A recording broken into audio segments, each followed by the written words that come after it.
Good evening, everybody. Welcome to the Carver Conservation Commission meeting of Wednesday, October 1st, 2025. This meeting is being cablecast by Area 58 Community Access Media, Channel 15, and will be posted by Area 58 on YouTube as soon as possible.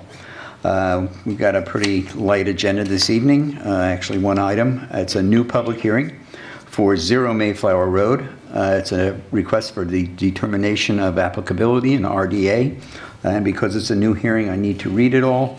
Notice is hereby given in accordance with the Massachusetts Wetland Protection Act, MGL Chapter 131, Section 40, and the Carver Wetlands Protection Bylaw, that a public hearing will be held at 7:00 p.m. on Wednesday, October 1st, 2025, in meeting room number 1 at the Carver Town Hall to hear the request for a determination of applicability submitted by Community Land and Water Coalition, Inc. to determine A, whether the area depicted on the plans is an area subject to jurisdiction of the Wetlands Protection Act, B, whether the boundaries of resource areas depicted on the plans are accurately delineated, C, whether the activities depicted on the plans is subject to the Wetlands Protection Act and its regulations, D, whether the area and/or work depicted on reference plan is subject to the jurisdiction of any municipal wetlands ordinance or bylaw of the town of Carver. This project is located at 0 Mayflower Road, Carver, Massachusetts, Assessors Map 122, Lot 2, Lot 4, Lot 10, and Lot 18. All interested parties are invited to attend. So, Catherine, come on up. Again, this RDA is being asked for by the Community Land and Water Coalition, who are not the owners of the property, but are allowed to do this.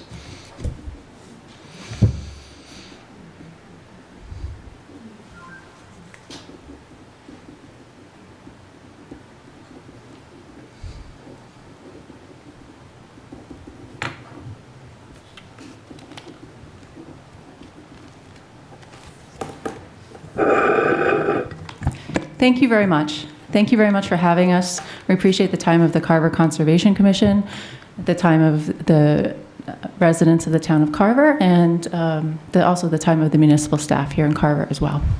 So thank you. This is a request for determination under the Wetlands Protection Act in the Carver Wetlands Protection Bylaw. Could you just identify yourself, please? Thank you very much. My name is Catherine Harrelson, and I work for an organization called Community Land and Water Coalition. We're a Plymouth-based nonprofit organization dedicated to grassroots organization and education about using local action to protect our natural resources. Thank you. Thank you. This is a request for determination for activity in the buffer zone to bordering vegetated wetlands at 0 Mayflower Road.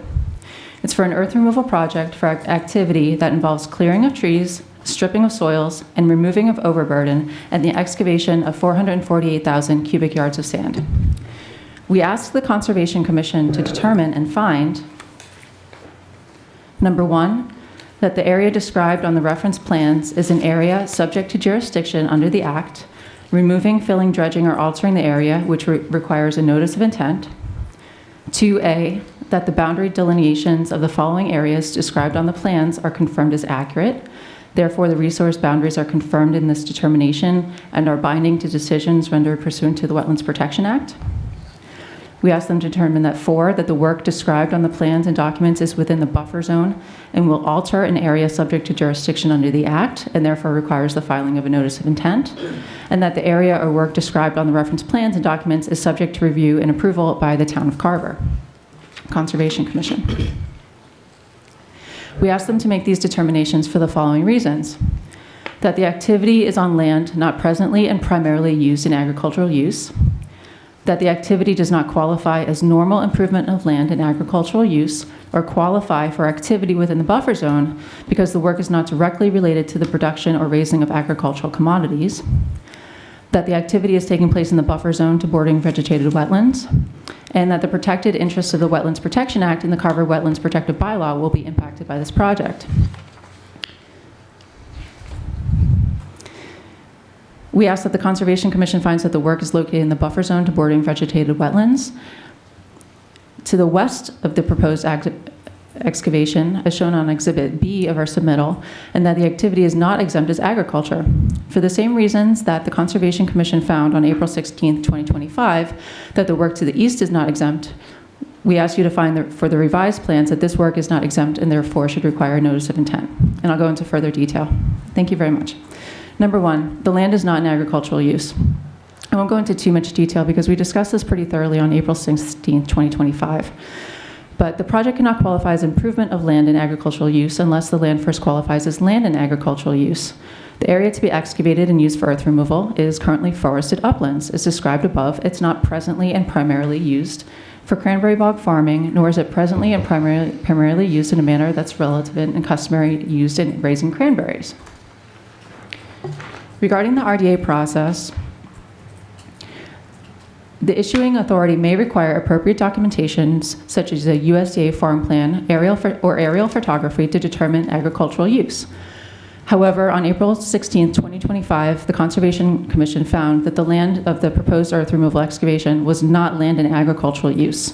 We ask you to make the same finding today for this submittal. Number two, this project does not qualify as normal improvement of land in agricultural use or qualify for an exemption as work within a buffer zone because the applicant has not demonstrated that the work is directly related to the production or raising of agricultural commodities referenced in 310 CMR 10.04. They have made a statement that the water withdrawal from Dunham Pond will be reduced, but have not provided calculations as to how much. Other growers also withdraw from Dunham Pond, and they continue to do so. At this point, I'd like to read from a letter that we submitted to the Carver Conservation Commission when our first submittal back in January that was heard on April 16th. This is a letter from Scott Horsley, a hydrogeologist who has credentials dating back many decades, which I previously provided to the Conservation Commission. In his letter to the Carver Conscom, he states about this project: the property owner has Mass DEP water management permits for 9 existing, 7 surface water and 2 groundwater sources, approved water supply sources that are available to the grower to provide irrigation and frost protection. While there may be some benefits associated with reducing the use of Durham Pond as one of the sources, there's no quantitative analysis or justification provided by the applicant showing the required demand exceeds the capacity of the other 8 currently approved water sources, nor for the dimensions of the proposed reservoir. This was in reference to the earlier project, so I'll quote it directly, but the need to excavate 640,000 cubic yards of sand and gravel as necessary to develop a water source for the cranberry bogs is excessive, unnecessary, and not normal. A guidance document prepared by the Massachusetts Department of Environmental Protection, and other state agencies and agricultural organizations provides guidance on what a reasonable or normal agricultural activity might be. It suggests, among other things, that the size of the activity, in this case a reservoir, should fit the scale and scope of the operation. To my knowledge, there has been no hydrologic budget prepared and submitted to the Carver Conservation Commission to justify that this is a normal project relative to an agricultural exemption. At minimum, the hydrologic budget should evaluate the proposed project and its legitimate water demands in conjunction with the 9 other existing and available water sources permitted under the Massachusetts Water Management Act. So in conclusion, there have been no calculations, no water budget, no justification provided for this project that it will be directly related to the production of cranberries.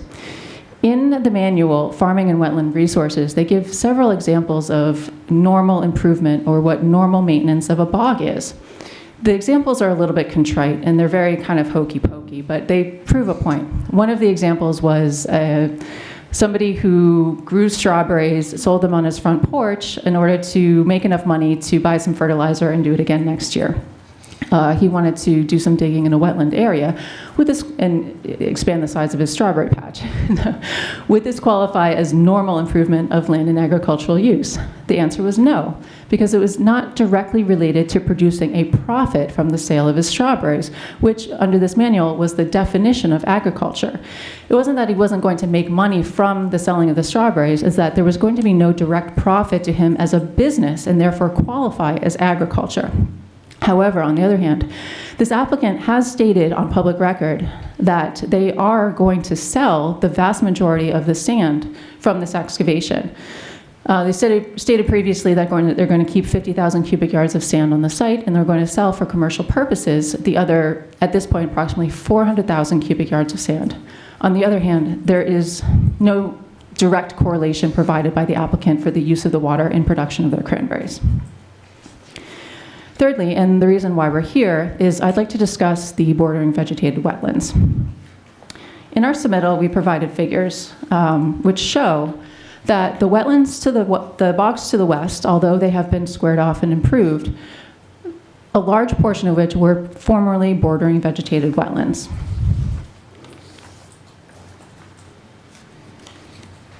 On Figure B, which we provide, this is an overlay of the current project site plans on a Google Earth aerial image from 1995. You can see that the bogs to the west at that point were not upland bogs, but they were in fact BVW bogs. And you can clearly see that they were probably sourced by an intermittent or perennial stream. They were originally BVW bogs. Now, this overlay, through rough demonstration, I will admit, demonstrates that there's a high potential that the western border of this proposed excavation comes likely within 100 feet of this BVW bog. The wetlands on the western side of this project were not delineated by the client, so that therefore they do not provide the 100-foot buffer zone on their site plans, which was an oversight and I think an omission in the submittal for this project.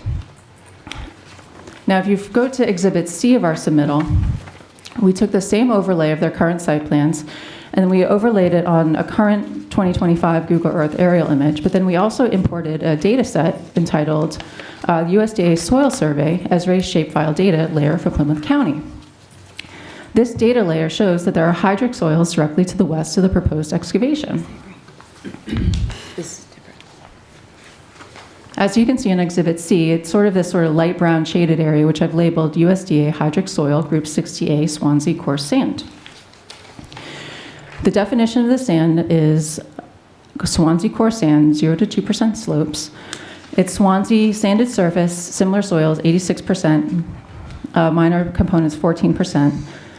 The setting of the soil is landform, kettles, bogs, depressions, downslope shape, concave, across slope shape, concave, parent material, sandy human transported material over highly decomposed organic matter material over sandy and gravelly glaciofluvial deposits.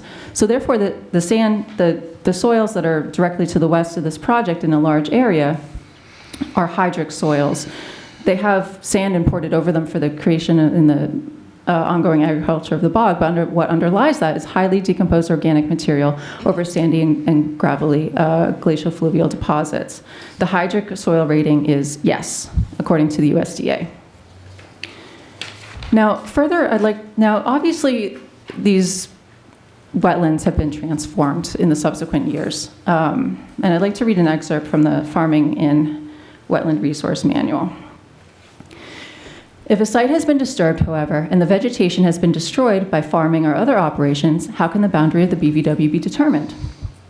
The absence of wetland vegetation on a disturbed site does not prevent the delineation of a wetland boundary. If the disturbed site is part of a larger, undisturbed wetland, or if there is other evidence, such as photos or maps, that the site historically was or appeared to be a wetland, then criteria other than vegetation can be employed. The key is to look for hydrologic conditions, saturation or inundation of the soil sufficient to support wetland plant species. For example, standing water, groundwater near the surface, or the presence of hydric soils all indicate conditions that would support a wetland plant community if one were allowed to develop. That's from Farming and Wetland Resources, page 2-14. So from this, we have shown that there are hydric soils to the west of this proposed excavation.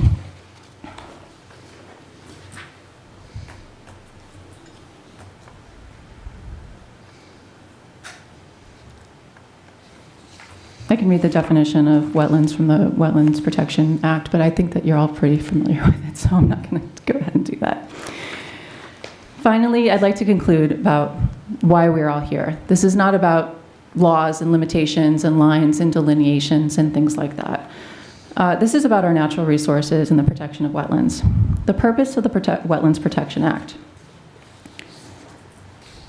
Oops.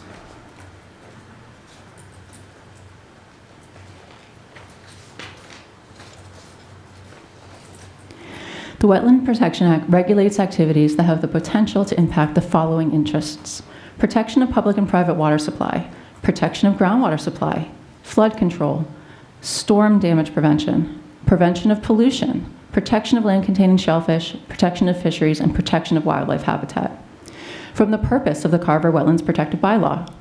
The purpose of this bylaw is to protect the wetlands, related water resources, adjoining land areas in the town of Carver by controlling activities deemed by the Carver Conservation Commission likely to have a significant or cumulative impact upon wetland values, including but not limited to the following: public or private water supply, groundwater and groundwater quality, surface water and surface water quality, flood control, erosion and sedimentation control, prevention of water pollution, storm drainage, fisheries, wildlife habitat recreation, agriculture, aesthetics, shellfish habitat, and rare plant and animal species. I'd like to remind you all that this is critical natural landscape as well that we're talking about here. Wetlands functions and values that will be altered by this project.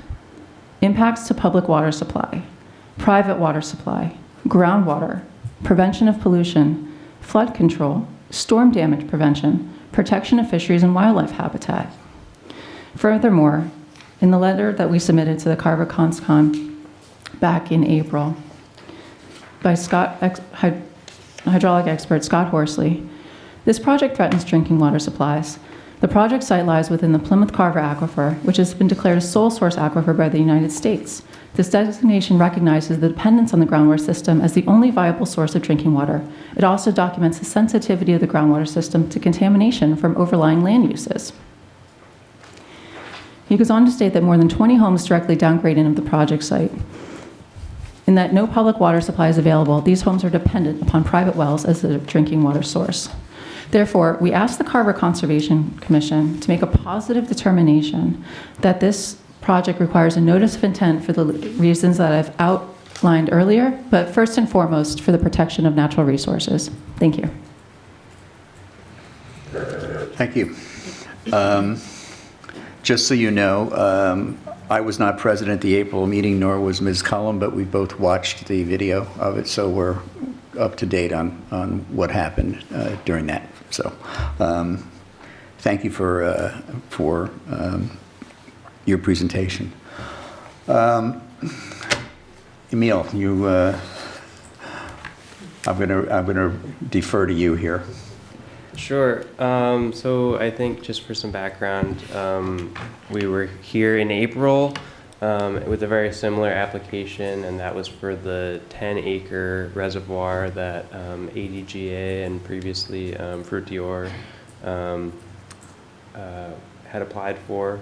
Well, they had requested the commission make a determination that this was land in agricultural use and that they were exercising agricultural exemption. So at the time they came to the commission, we kind of told them, hey, like this, seems to qualify.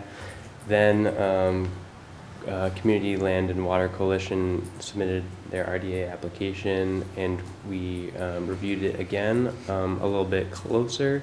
And I think the main thing that we discussed at the April 16th hearing was that, certain parts of this project were forested upland, and they weren't really being used for the production of cranberries, nor were they necessarily related to the production of the cranberries on the site. So those parts of the projects that were within the buffer zone, we determined were not exempt due to agricultural exemption, and we asked them to submit a notice of intent through a positive determination.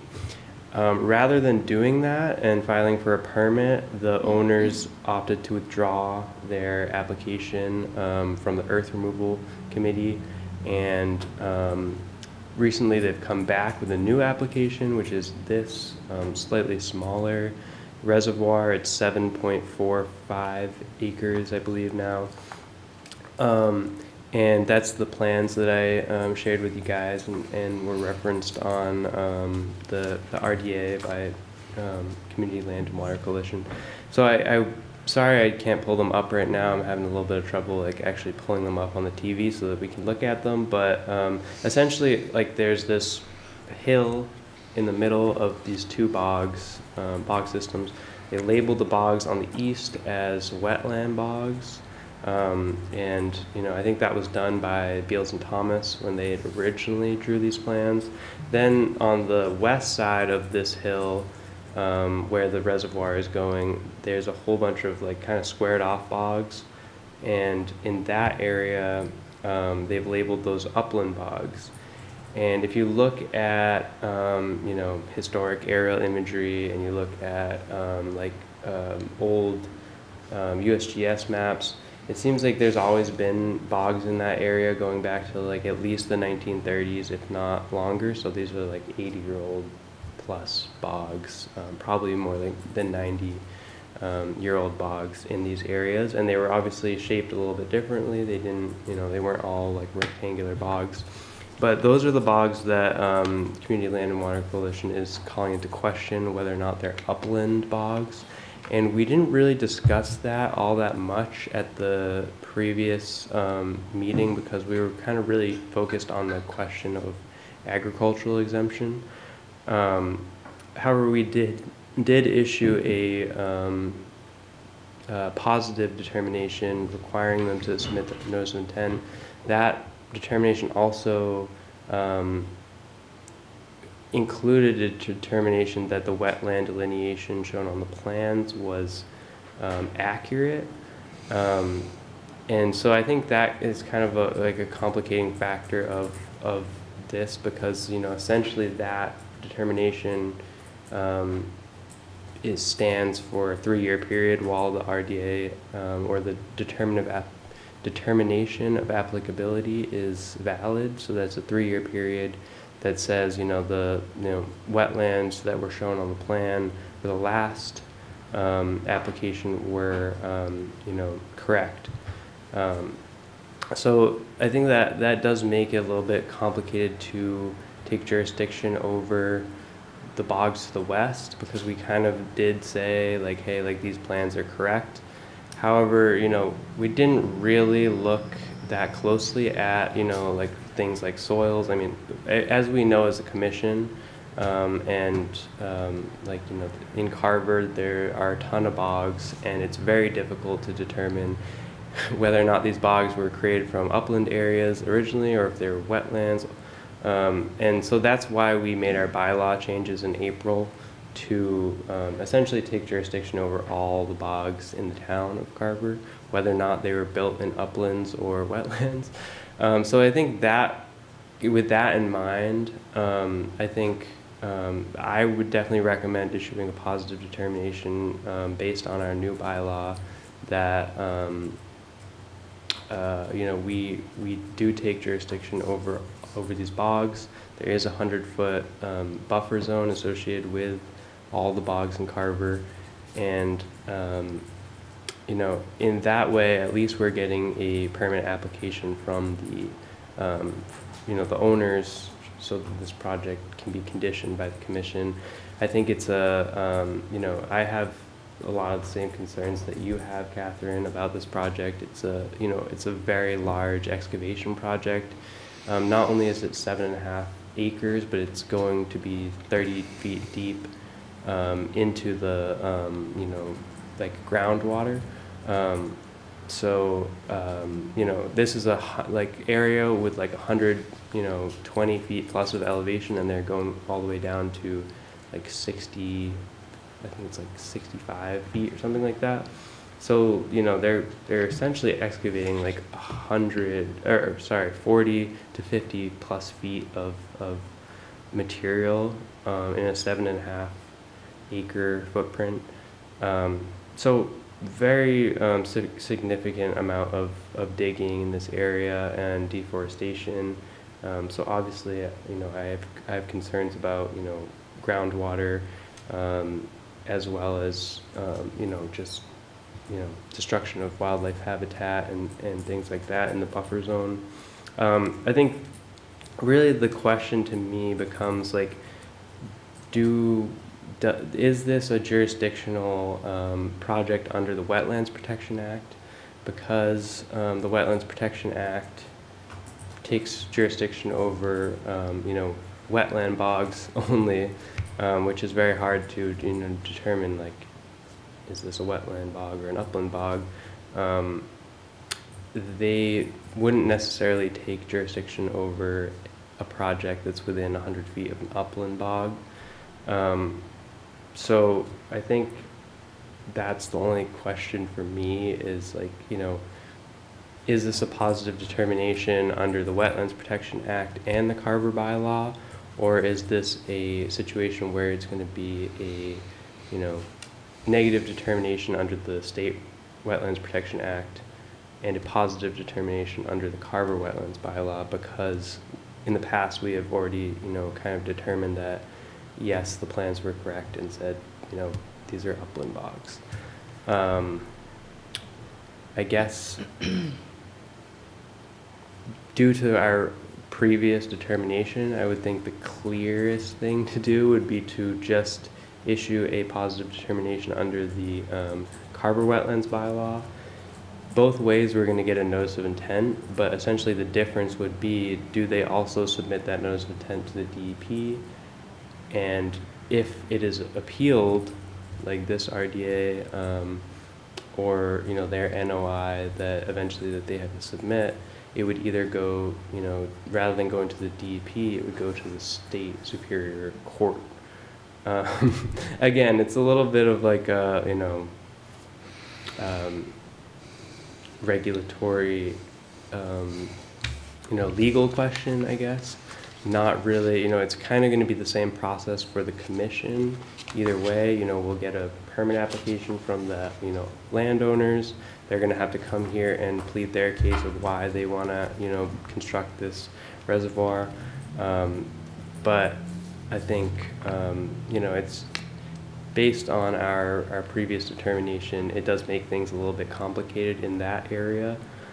However, either way, I do think the commission has jurisdiction over this, and there should be a permit application. The commission should have the opportunity to condition a project like this. It's such a, you know, there's so much scope to this project that I think that it's, you know, definitely a project that I have concerns about when it comes to environmental protection, wetlands, and the drinking water and groundwater as well. So I would definitely recommend a positive determination. I'd just like to hear what you guys think about, you know, because of our previous application and how that was issued, kind of makes things a little bit complicated. Is there, go ahead. So sorry, so I was there for the meeting, so I remember, and I have been on site 3 times. Mm-hmm. So I think, totally understand what you're saying and that our bylaws have changed, but one of the things we were concerned about was the impact on drinking water. And that would actually be part of the State Wetlands Protection Act. Like we talked about, we're not sure that they proved the need to have another reservoir. They already have 7 reservoirs, or 9. There's 9 approved so- water sources. Yeah, we're not convinced, and you know, I've also talked to residents on Dunham Pond, and they're not really happy with how that's drawn down. So I think as a commission, you weren't here, but we had concerns just with the impact on drinking water and groundwater. But you're right, we were really focused on that big hill more than, at that time, those were upland bogs. So we didn't really look at those because those were kind of out our jurisdiction then. But now our bylaw has changed. So we would have looked at them differently. But we were very focused on the hill instead. And that, we issued the positive determination. Yeah. That was not land and agricultural And one use. thing with like wetland delineations, like a lot of times when, you know, we're looking at like a BBW that's like a forested BBW, not like a cranberry bog, people will go in, they'll do wetland plant analysis and they'll do soil analysis. But a lot of times when we're looking at a huge property like this, it's like acres and acres of cranberry bogs, all the engineer is doing is going and essentially like, you know, getting a, survey of where the bank and the bog ditches are, and making that, you know, because the wetland, you know, vegetation is so clear, you know, they're not really going and doing soil tests, which is, you know, typically the case with a larger site. In Carver, we don't require them to do like a whole bunch of soil analysis if it's like a, you know, huge bog area. But in this case, you know, the previous applicants, you know, they came by and said, hey, like these bogs were all renovated, and, you know, we can, you know, tell you that they're all upland bogs. But, you know, it's really hard to tell if way back in the day, at least some of these bogs, like especially the ones where, you know, the hydric soil is being shown, if those were at one time wetlands. It's very possible, especially if you go back to like the 1939 maps. They show bogs in those areas, and typically bogs like that are like 90, 100 years old, like those bogs are wetland bogs. So again, another one of those situations where in Carver, like we kind of lose out because the state makes a distinction between upland cranberry bogs and wetland cranberry bogs. But you know, essentially what I've said in the past is that these are all resource areas, one way or the other, whether they're engineered or not. They're you know, essentially they're man-made wetland resource areas, and that's why we've tried to take, you know, jurisdiction over them in the new bylaw changes. And I think this is really like one of the first cases where this is like finally coming up that we're actually able to take jurisdiction over it. So, you know, I think one way or the other we need to have a permit for this. It's such a big project. Right, so I would defer, so I think we need to have a positive, we know there's a positive determination with our new bylaw. There could be a positive determination for the state, but practically speaking, I defer to you in terms of what the best decision is to make sure that we just have this get an NOI and go through the proper process. Maybe having both makes it more complicated. So I have drafted up a determination, and it's a positive determination. And what I did was, you know, I just left off the, you know, so one of the questions is, is the wetland delineation accurate? So I've simply not filled out that box for that one because we already made the determinations at the last hearing for that. However, I think my recommendation initially would be to issue a positive determination under the Carver Wetlands Bylaw and issue a negative determination under the State Wetlands Protection Act. And that would essentially say, yes, this is subject to the Carver Wetlands Bylaw. However, it is not an area subject to jurisdiction under the Act or the buffer zone. So that's how I filled it out initially.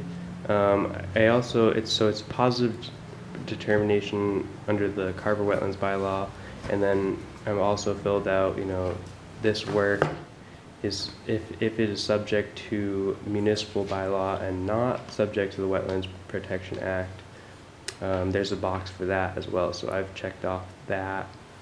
You know, we could issue a positive determination under the State Wetlands Protection Act as well. I just don't think it's going to hold up because we've made a determination in the past that supposedly is binding to all Wetland Protection Act, cases in the next 3 years while this permit is active. And so that started in April. It's active for 3 years. I just think, if we issue a positive determination under the state act, they're going to be like, they're going to have more grounds to stand on to appeal that and get that overturned. One way or the other, if we issue a positive determination, they're going to have to issue or have to apply for the NOI and come before you guys. It will be a public hearing, and you guys will, the public will have an opportunity to come and, speak at that hearing. So I think, the process is essentially going to stay the same if we do it, a positive under the local bylaw and a negative under the state. However, the only difference is that the state DP will not be sent a copy of their application, and if they appeal it, it's going to go to the Superior Court, not the DP. So I don't know if you guys as the applicants have any comments on this, or how you feel about that either, but. No, I think reading through this, my only comment is whether or not the wetlands to the west were even delineated by the client or not. I mean, you could certainly take a look at that and question that, because I think that maybe they did not provide a delineation on the west hand, or at least I would ask to look at that, whether they provided a delineation on the western side. Yeah, so their plans, again, just label them as upland bogs, but there's no delineation in the, the sense of did they go out there and do any soil tests? Did they do any wetlands vegetation? They did not, and I don't even think they did that for the bogs on the east side. They just said, we know these are wetlands. They've been here for this X amount of years, and they kind of had some historical knowledge of the site. Having worked with Fruit Dior in the past, they kind of knew that the bogs to the east were wetland bogs, but I think if we do it that way and issue a positive under both, their representatives are going to come back and say, well, we're going to appeal that, and then the state is going to, I guess they'll ultimately decide, but that's also fine if we do it that way, because like Catherine said, they didn't really give us any clear delineation or clear analysis of whether or not those were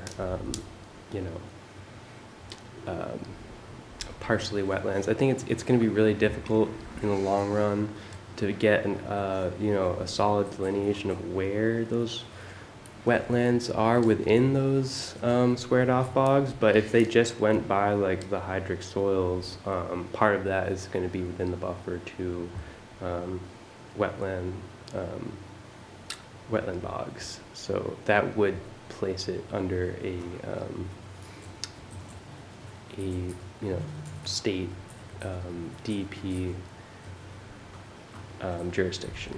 So, my concern with that is, we've done this a lot of times, right, where we have them go do boreholes, and then they give us that information, and then we can get a second opinion of a firm of our own choice. And I just think, like Emil already said, when these have been in use of cranberry bog for so long, it's really hard to actually, you can go get 20 boreholes, it might not actually show hydric soil, we might just miss it. So I don't have a lot of faith in that process. I'm concerned. Me neither. So yeah, I'm concerned that they might go out there, if we bring it to Mass DEP, they might go out there and not find the hydric soils, even though I actually do think those are wetlands. So I feel like it's probably in our best interest to just find a positive determination under our bylaw, because that's sort of keeping it within our control, and then the only process of appeal is to go to the Superior Court. That's just my opinion. Having seen this done a lot of times, it's tough. I mean, if there have been cranberry bogs since 1930s, they were probably at one point wetlands. Yep. And I will say, this is before the Earth Removal Committee right now. They're meeting on this tomorrow, I want to say. I think it's next week. Next week? Yeah. Yeah, so that is, something that it's still in the process of them getting a permit for this. But I think one way or the other, before they go ahead with this project, they're going to need a permit from us. So I think just in the interest of speeding things along and not, getting too caught up in is this a wetland bog, is this an upland bog? I think we just say, hey, we have jurisdiction here. We need a notice of intent application. We need you to go through the process of the public hearing and allow the public to, speak. And, the commission can condition the project or, deny the project if that is the decision of the board. So, I think one way or the other, it's going to need to come before us for an order of conditions. And I think in the interest of not getting caught up in a lengthy appeal of this application and then them coming back and submitting another application, which is probably also going to be appealed, I think I would recommend just issuing the positive determination under the local bylaw. Okay. Is there any, are there any implications with the fact that they had originally filed before our revised bylaws went into effect? So they initially filed with the Earth Removal Committee in June, and what I said to their, representative, Craig Medeiros, from Craig Medeiros Law Offices, I said, the date of the earth removal permit really has no bearing on the wetlands permitting process. We understand that they have a proposed project and a proposed activity that is within, the jurisdiction of our bylaw. And our bylaw became effective officially on July 31st after it was approved by the Attorney General, and then, after that it was posted by the town clerk, and that's when it becomes official. So, they've yet to break any ground. They've yet to submit us any permit application, so they don't have a permit from us. And, they're still in the process of that earth removal application. In fact, they've already revised the plans. The plans you have in front of you are dated August 12th, I think. 28. Oh, Sorry, never mind. Yeah, August 12th, I think. But essentially, that's after our, bylaw has gone into effect. So I think any alteration, that's proposed in the future that doesn't have a permit from you guys is subject to our bylaw. And that's how I'm approaching it. I think, they're certainly subject to our bylaw, in my opinion. Okay. Am I correct in looking at this revised plan that they have moved all work outside of the buffer zone on the east side?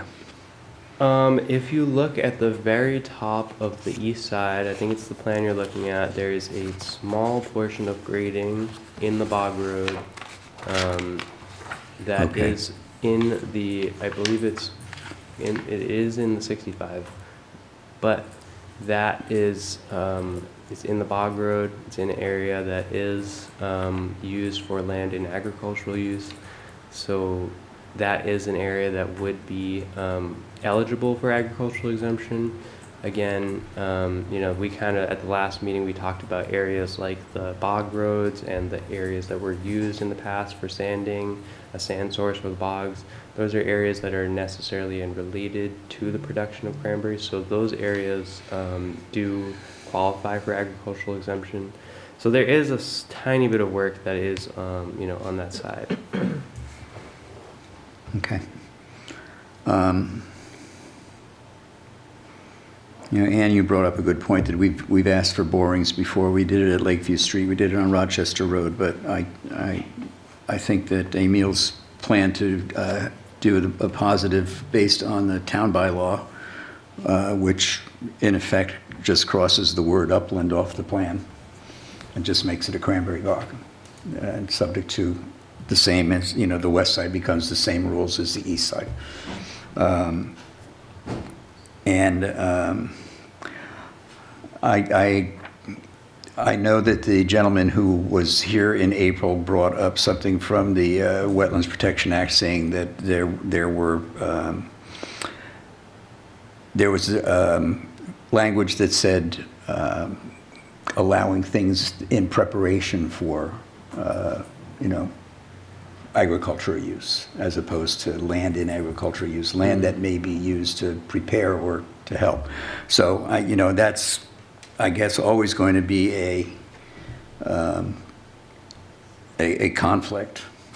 Yeah, when you have lawyers involved, I think the lawyers are always going to have different interpretations of you know, the regulations, but I think we disagreed on, you know, he was saying, you know, if the end use is going to be an agricultural reservoir, then, you know, it doesn't matter if the land is currently being used. But the way I read the regulations, you know, and I've extensively read these regulations, I believe that my interpretation is the correct one, that, you know, it has to be currently, presently, and primarily used for the, you know, production of cranberries. It has to be for profit.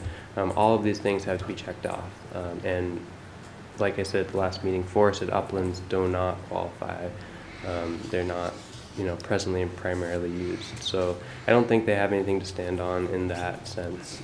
You know, if they want to bring that to Superior Court, then I guess that's up to them. Yeah, we did walk those uplands, and they were mature forests. Oh, I know. I'm not disputing that at all. Yeah, I'm but just, they had not he been said, used. one of his sentences was that if that's the case, then we can't do anything with the property that we own that isn't already in agricultural use, which means they can't build a new bog. Well, they couldn't build a new bog without a permit from us. Right. Right. And that's That's always the been the point. case. That- If that's you're all we're building, doing. If you're Yeah, building new that's all we're bogs saying. in forested upland, you Yeah. need to have a permit. Okay. All right.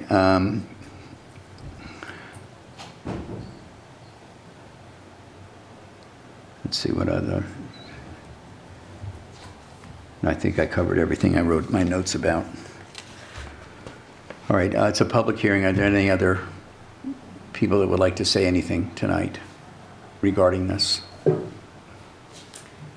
Since I signed in, I'm Michelle Hatfield from Community Land and Water Coalition, and I just want to thank you for your careful consideration of this matter. Okay, you're welcome. Thank you. All right. So your recommendation is a positive?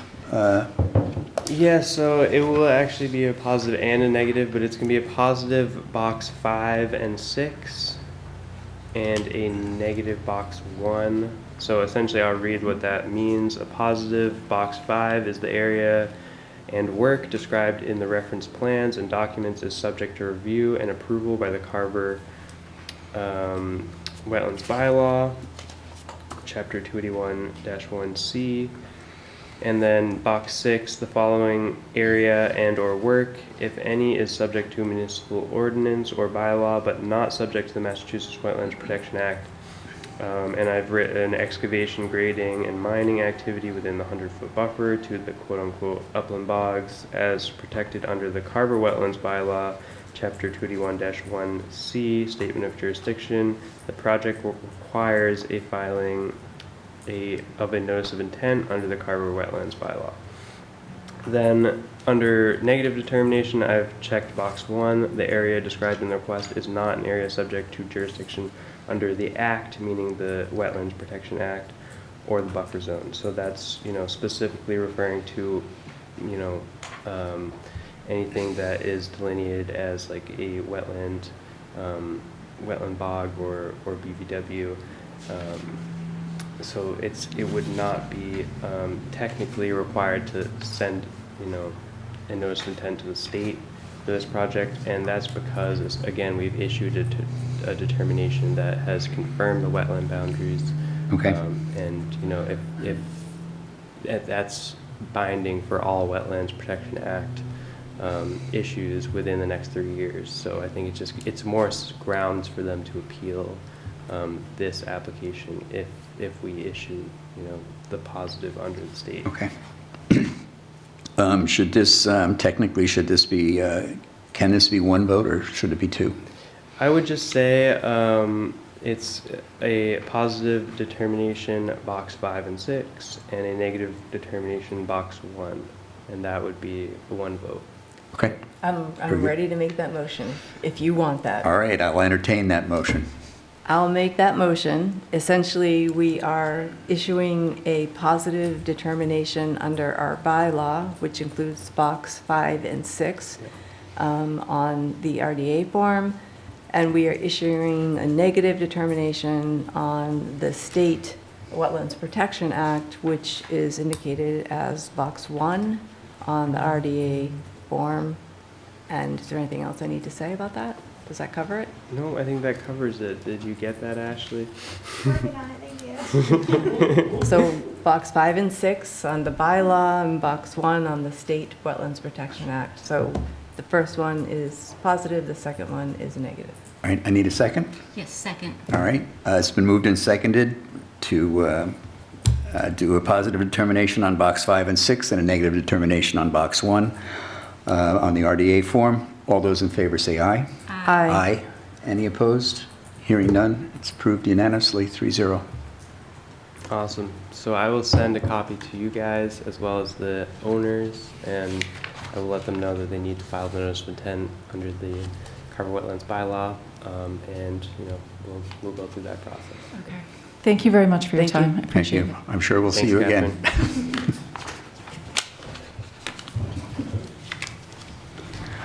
Okay.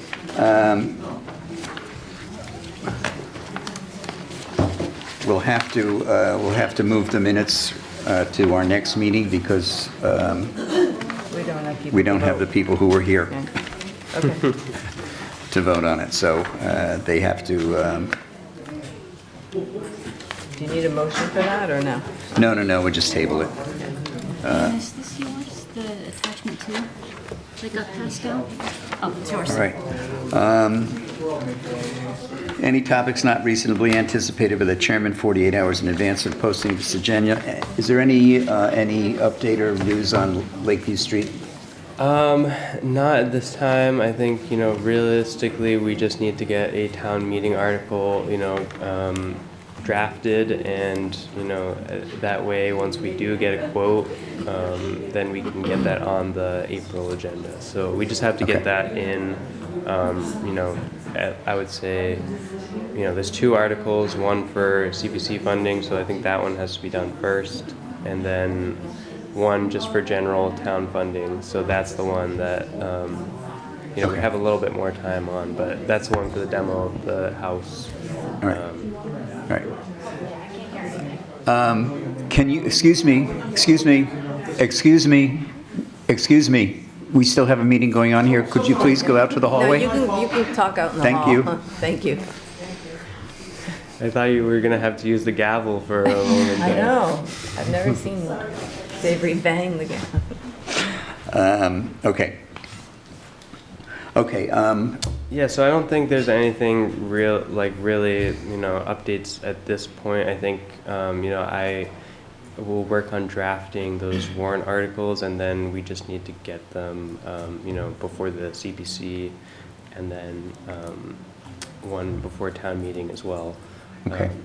Ann, have you heard from your, Yeah, so he said he was definitely interested and would look, and then he hasn't gotten back to me. So Okay. let me call, I will text him again. all right, and I know Do that. Carl had somebody else that he was going to Okay, look good, at too. yeah. So, yeah, well, if we can get something from each of you, then we'll see, we'll get a third. Yeah, I will So we text can him get again. 3 bids. I just don't want to get a bid from somebody and turn it to be Carl's guy. Yeah. Right. And So- I'll talk to the town administrator and our DPW office and see if they have any suggestions. Again, it's not really my area of expertise, but hopefully I can get some help from the other town departments to get the ball moving. All right, I did receive an email from a resident who suggested that we possibly look into posting somewhere on the website if someone wanted to come and take the building. That was on Facebook. Well, it was. Yeah, that I was saw on that Facebook, too. yeah. Okay. No, I got an email. I'm not on Yeah, I Facebook, wasn't so. aware people you know. Well, the person who posted on Facebook is probably interested. emailed you. Probably, yeah, but I'm not on social media, so I didn't see it. I guess housing is like pretty tight these days, so someone, you know, maybe would cart it away. I don't know, that house is in such rough condition.